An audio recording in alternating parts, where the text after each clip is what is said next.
Good morning students. तो देखिए HRM में हमारा टॉपिक चल रहा था टोटल क्वालिटी मैनेजमेंट का, और टोटल क्वालिटी मैनेजमेंट टॉपिक आपका कंप्लीट हो गया था। यहाँ तक आपको करा दिया था टीक्यूएम टूल्स, है ना। उसके बाद देखिए नेक्स्ट टॉपिक हमारा आता है क्वालिटी सर्कल, है ना। अब देखिए क्वालिटी सर्कल क्या है, तो वी कैन से कि क्वालिटी सर्कल की अगर बात करें तो it is a voluntary group of 6 to 8 person, 6 to 8 भी कह सकते हो, 6 to 10 person who meet at in regular interval to discuss their quality problem, investigate causes etc. Means quality circle सबसे पहले जो है वो जापान में सेकेंड वर्ल्ड वॉर के बाद जो है वो जापान में आया था 1962 में।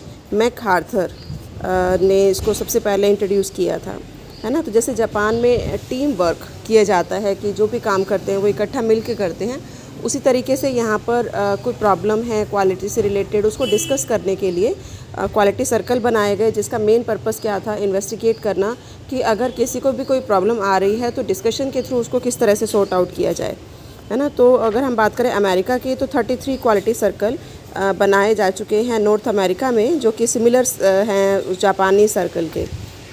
तो इसका भी मेन पर्पस क्वालिटी को कंट्रोल करना ही है। तो ये भी क्वालिटी को कंट्रोल करने का एक टूल है ना, जिससे कि जो है वो क्वालिटी बिल्कुल इम्प्रूव की जाए। तो देखिए जैसे बताया जापान में सबसे पहले ये जो टूल है क्वालिटी सर्कल, ये सबसे पहले इम्प्लीमेंट हुआ था, है ना, ऑर्गेनाइज़ किया गया था। उसके बाद बाकी जो कंट्रीज़ हैं जैसे अमेरिका है या इंडिया है, उसमें भी इसको इम्प्लीमेंट किया जाने लगा। तो अगर हम इंडिया की बात करें तो इंडिया में 1981 में ये फील हुआ कि if Japan can why can't we, Japan कर सकता है तो हम क्यों नहीं कर सकते, है ना। तो अप्रैल 1982 में QCFI quality circle forum of India ये एस्टेब्लिश किया। और सबसे पहले भेल, BHEL भेल ऐसी इंडस्ट्री थी जिन्होंने क्वालिटी सर्कल को जो है वो स्टार्ट किया। तो we can say quality circle are a formal institutional mechanism for productive and participating problem solving interaction among employees. Company के ही एम्प्लॉयज़ होते हैं जो 6 to 10 एम्प्लॉयज़ का एक ग्रुप बना दिया जाता है, जिसका मेन पर्पस क्या होता है, क्वालिटी से रिलेटेड डिस्कशन करना, कि डिस्कशन से अगर कोई प्रॉब्लम सॉर्ट आउट हो सकती है तो उसको करने की कोशिश की जाती है। तो we can say quality circle are a people building rather than a people using approach, है ना। पीपल बिल्डिंग अप्रोच है ये rather than people using approach. तो इसमें जो है वो इट्स नॉट नेसेसरी कि वो सब जो है वो अलग अलग फील्ड से हो पर्सन, जो 6 to 10 पर्सन हैं वो एक ही कंपनी के हो सकते हैं, डिपार्टमेंट उनके अलग हो सकते हैं, ऑब्जेक्टिव उनका एक ही होगा। जैसे एक ही कंपनी के हम कहें प्रोडक्शन मैनेजर है डिपार्टमेंटल, और we can say general manager, finance manager, purchase manager, उनकी ही एक टीम बना दी जाए जो कि क्वालिटी ऑफ ए प्रोडक्ट से रिलेटेड डिस्कस करें, तो इसको कहा जाता है quality circle. I think meaning clear हो गया होगा, है ना। और ये किस एजम्पशन पर बेस्ड है कि जो भी कोजेज़ हैं क्वालिटी के या प्रोडक्टिविटी के, वो वर्कर्स के लिए वो अननोन हैं, उनको फाइंड आउट करने पड़ते हैं ताकि उनको वो रिमूव कर सकें, जिससे कि क्वालिटी इम्प्रूव नहीं होती। तो प्रोडक्टिविटी को बढ़ाने के लिए और क्वालिटी को इम्प्रूव करने के लिए ये क्वालिटी सर्कल्स बनाए जाते हैं। उसके बाद देखिए what are the features of quality circle. Quality circle के फीचर्स क्या हैं, तो जैसे कि बताया था it is a voluntary group of 6 to 8 और वी कैन से 6 to 10 पर्सन। तो सबसे पहला फीचर यही है, quality circle is a small group of employees, कि इसके अंदर बहुत सारे एम्प्लॉयज़ नहीं आते, 8 से 10 या 6 to 10 जो है वो एम्प्लॉयज़ का ग्रुप होता है। इसमें 5 से कम मेंबर्स नहीं हो सकते, क्योंकि अगर 5 से कम होंगे तो ये अपनी वाइटलिटी जो है वो खो देगा, है ना। हाई रेट ऑफ एब्सेंटिज़म अगर हो गया तो वो 5 भी नहीं रहेंगे।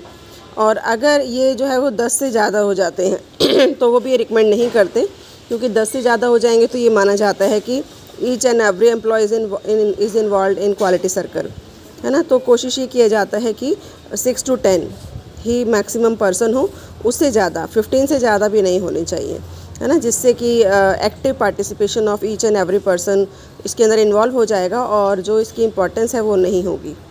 सेकेंड फीचर है quality circle is organised in the same work area और doing similar type of work, है ना। कि जो क्वालिटी सर्कल है ऐसा नहीं है कि एक साइकिल इंडस्ट्री का पर्सन ले लिया आपने, एक ऑटोमोबाइल इंडस्ट्री का ले लिया, एक इलेक्ट्रिसिटी का ले लिया, है ना। एक ही फील्ड से होना चाहिए, इन the same work area, same work area से रिलेटेड होना चाहिए, सेम वेव लेंथ होनी चाहिए, है ना। लेकिन उनके डिपार्टमेंट अलग अलग हो सकते हैं, जैसे अभी एग्जांपल दे रही थी ना, प्रोडक्शन डिपार्टमेंट का मैनेजर है, परचेज़ डिपार्टमेंट का मैनेजर है, या जो है फाइनेंस डिपार्टमेंट का मैनेजर है, उन सब का भी एक ग्रुप बनाया जा सकता है। या जैसे आपकी बुक में एग्जांपल दिया कि suppose in an assembly area Turner, driller, electrician या अनस्किल्ड वर्कर, है ना, इनका ग्रुप हो सकता है। इनका आप क्वालिटी सर्कल बना सकते हैं।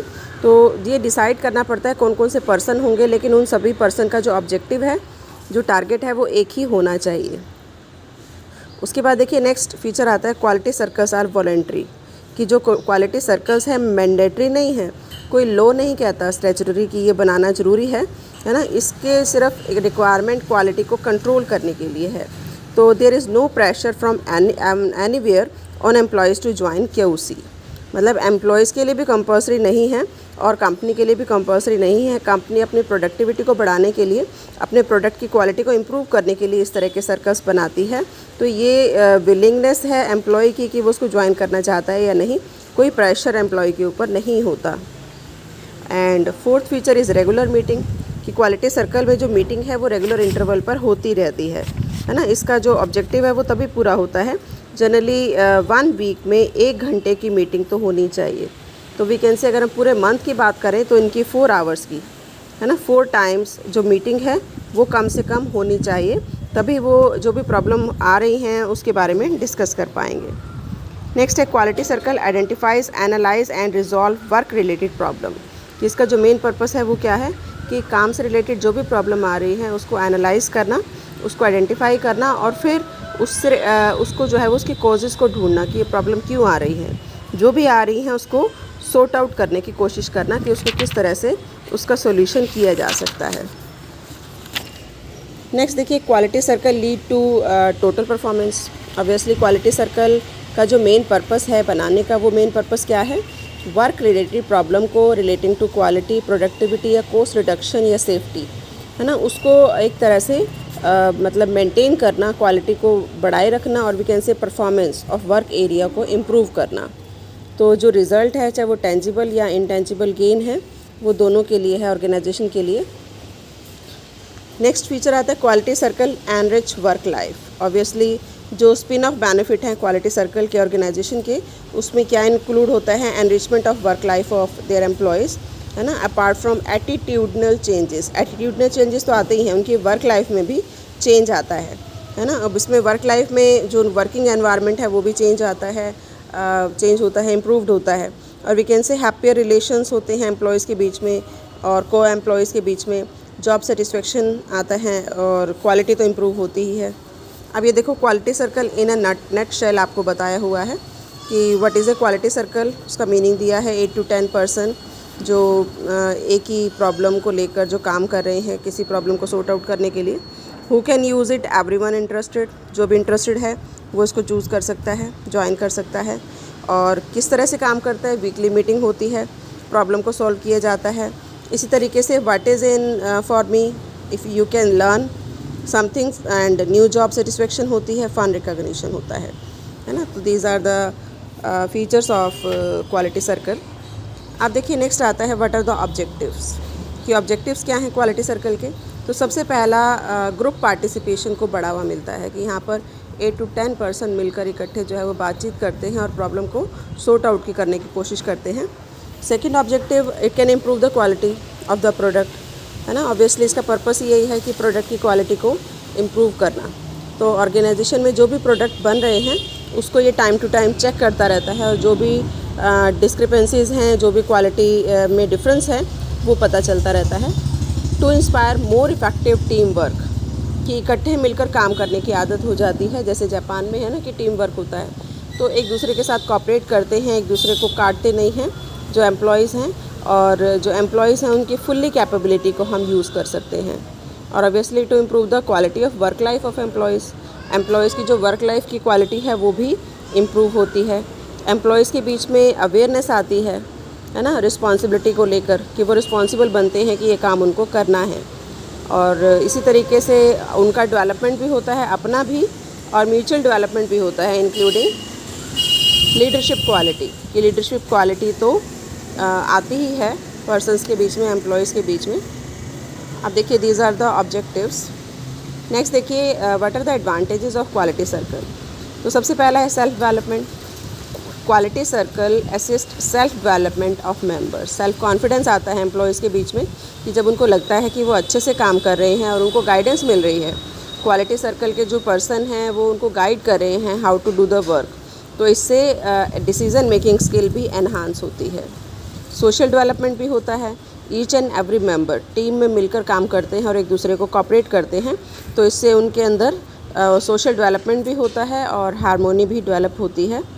अपॉर्चुनिटी टू अटेन नॉलेज, है ना, जो क्वालिटी कंट्रोल या क्वालिटी सर्कल के जो मेंबर्स हैं उनके पास अपॉर्चुनिटी होती है कि वो अपने आप को प्रूव कर सकते हैं, अपनी ओपिनियन शेयर कर सकते हैं, उनके दिमाग में कोई आइडिया है तो वो बता सकते हैं, तो उनकी अपनी पर्सनल ग्रोथ होती है, पर्सनल ग्रोथ एंड डेवलपमेंट होता है।